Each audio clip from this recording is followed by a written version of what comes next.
আসসালামু আলাইকুম প্রিয় ভাই ও বোনেরা, প্রিয় দেশবাসী বন্ধুরা, আমাদের এই দোয়া কেন কবুল হয় না?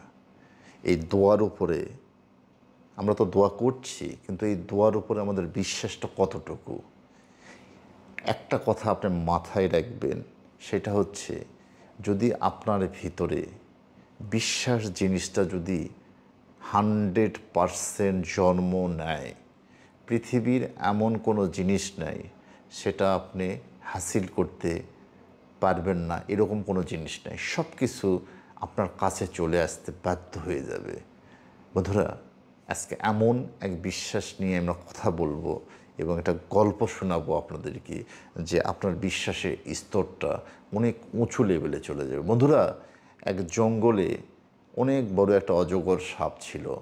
দীর্ঘ 6 মাস এই অজগর সাপ কোনো খাবার পায় নাই এবং সে সৃষ্টিকর্তার কাছে প্রার্থনা করে, হে মহান প্রভু, আজকে তুমি আমাকে খাবার দাও। যদি আমাকে খাবার না দাও, আমি অসুস্থ হয়ে মারা যাব। এদিকে সেই জঙ্গলে একটা বড় কোনো ব্যাঙ ছিল। সে সকালবেলা উঠেই মহান প্রভুর কাছে সেও প্রার্থনা করতেছে, প্রভু, আজকে আমার জন্মদিন, আজকে আমাকে ভালো ভালো খাবার দিও, আমার সন্তানদের আমি ভালো কিছু খাবার খাওয়াবো। কোনো ব্যাঙের 2 কোণার দিকে গ্ল্যান্ড থাকে কিছু খাবার জমা রাখার জন্য, তার সন্তানদের খাওয়ানোর জন্য। ঠিক যখন সারাদিন পার হয়ে যায়, সন্ধ্যার দিকে সাপ বসে আছে, এমন সময় ব্যাঙটা আস্তে আস্তে আস্তে আস্তে সাপের সামনে চলে আসে। সঙ্গে সঙ্গে সাপটা ব্যাঙটাকে এভাবে ধরে ফেলে।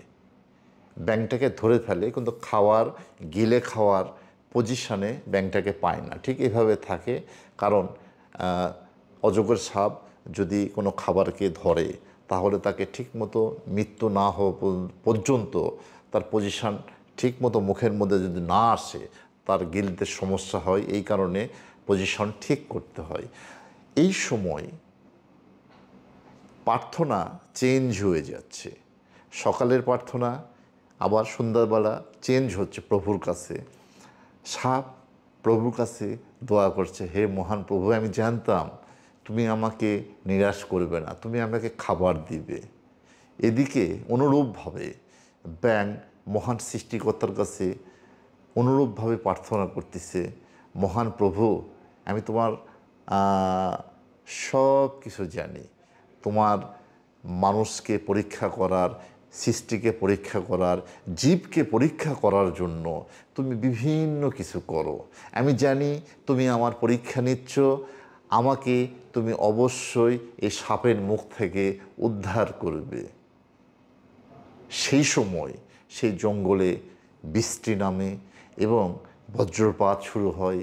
সাপ ব্যাঙকে ধরে আসে এবং তারা দুইজন সৃষ্টিকর্তার থেকে আলাদা আলাদা শব্দ কানে শুনতে পায়।